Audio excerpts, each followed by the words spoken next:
you're stuck at home in quarantine,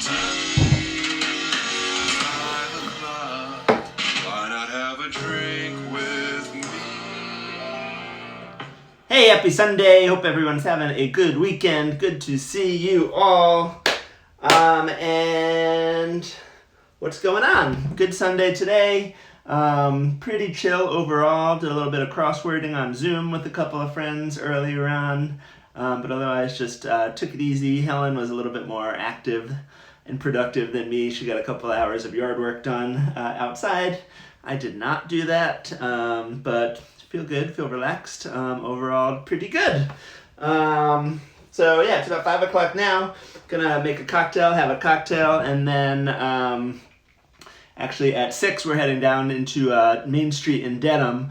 There's a small sort of Black Lives Matter demonstration in solidarity with all of the bigger protests, and so we're gonna go in our masks and show our support for that. That's 6 to 6:30. And that's it, and come back into the evening. So, one of the things that's really exciting about this week is that starting tomorrow we have Negroni Week. Now, Negroni Week is something that I am happy to talk about the full history later on. But over the last few years, Negroni Week has been a big way for different bars to basically have Negronis and special Negroni variations on their menus, and then some of the proceeds of those drinks get donated to charity. So it's always like a big charity event. But for me too, it's just like a celebration for one of Cocktaildom's greatest drinks of all time, the Negroni. And with Negroni Week starting tomorrow I'll be making a Negroni at 5 o'clock. But I thought it would be fitting today to launch things with a Americano, because the Americano is really the predecessor to the Negroni. It is the trunk to the Negroni's branch that grew out of it and modified from it. And the Americano itself is actually a takeoff from another drink called the Milano Torino, which was drunk in Italy in the early 20th century, which was basically Campari from Milan. You can see right there on the label. I know it's backwards, but it says Milano. Campari is from Milan. And then they were using Martini and Rosso vermouth from Torino. And so they had this drink, Milano Torino, with these two ingredients, Campari and sweet vermouth, which they would just drink. Then some people realized, as an aperitivo, in the late afternoon or before dinner, I can enjoy something even more refreshing. And apparently Americans would always come over and order it with some soda water splashed in, and that's how it got the name Americano, allegedly. But that's basically it. You've got your Campari, you've got your sweet vermouth, and then top it off with some soda water. So it's like a Campari sweet vermouth highball almost. And in fact, the new Death and Company Cocktail Codex book that I got yesterday, as I talked briefly about it, organizes everything in terms of basically 6 root cocktails from which you can branch and find anything else, and they consider the Americano essentially a highball, which is pretty cool.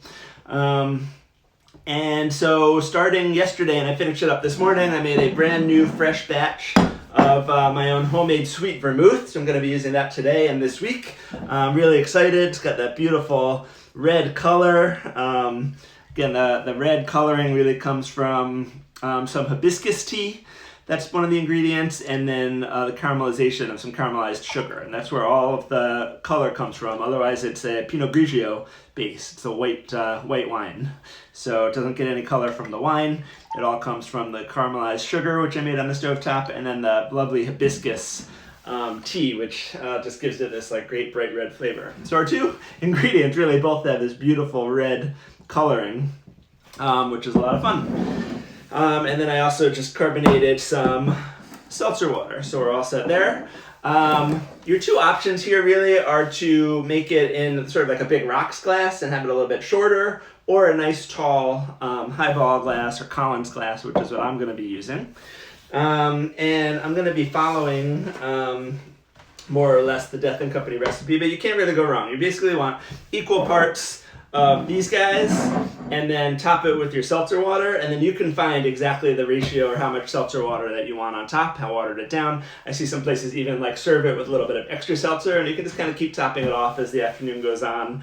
And sure, it'll get a little bit more watered down, but then you're just drinking some delicious seltzer water, so you can't really go wrong with that. So I'm going to start just by taking, I'll do 1.5 ounces of each.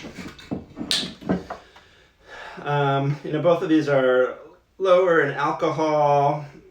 Again, we don't add the gin until we get to the Negroni.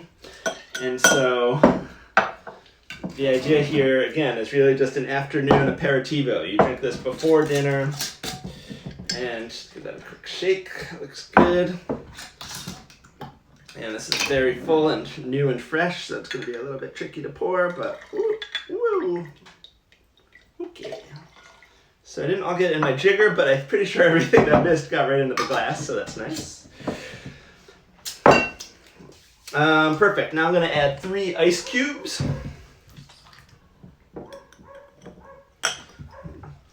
Dixie's out there barking at our neighbors. And I think this might be able to handle a 4th ice cube. Now I'm going to take my nice long bar spoon and just give it a couple of quick stirs.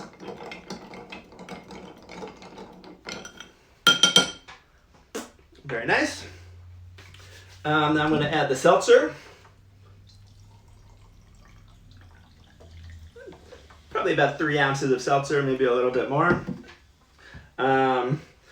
And stir it once more, just to kind of agitate it and get it all mixed up. You don't want to stir too much now because you'll lose all the carbonation. And then I'm going to garnish with just half of an orange wheel. Right like that, and see if we can get it to kind of sit right there. Nope, floated down a little bit, but that's all right. I like how it sort of stands on its side. And there we have the very classic Italian aperitif, the Americano, over 100 years old. Lovely marriage of these 2 great ingredients of sweet vermouth and Campari. Nice, refreshing, a long drink. You can sit with it for a while. Not going to get you super drunk really fast, kind of low alcohol, nice seltzer drink, but it has a little bit something in it for you. So cheers, everyone.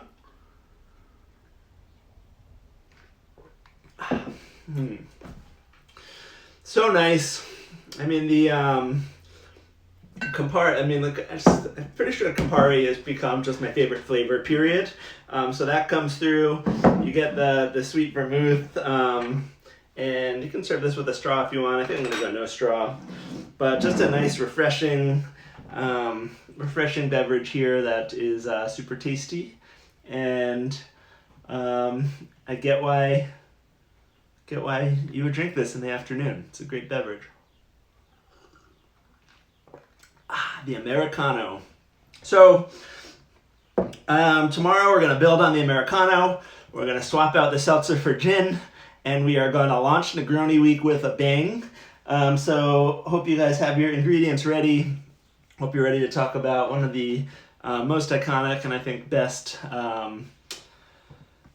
cocktails there is. It's been tough. I've been at 5 o'clock each day making a different cocktail for today is starting week. Today's starting the 9th week, so I'm pretty sure that today is day 57. So this is my 57th unique drink that I've made, and it's been tough to avoid the Negroni, but this has been my plan all along. There's a different cocktail each day, but save the Negroni for Negroni Week. And so I'm really excited that I had the fortitude to hold off on the Negroni making until tomorrow, June 1st. And then we have a week-long extravaganza of Negroni-based cocktails, Negroni variations, additives. Got a tiki twist on Tuesday, and it's going to be a lot of fun. So hope that you are able to join me for some or all of that. Hope you've all had a terrific weekend, and that you're winding down nicely. It's 5 o'clock. Why not have a drink with me? Cheers, everybody.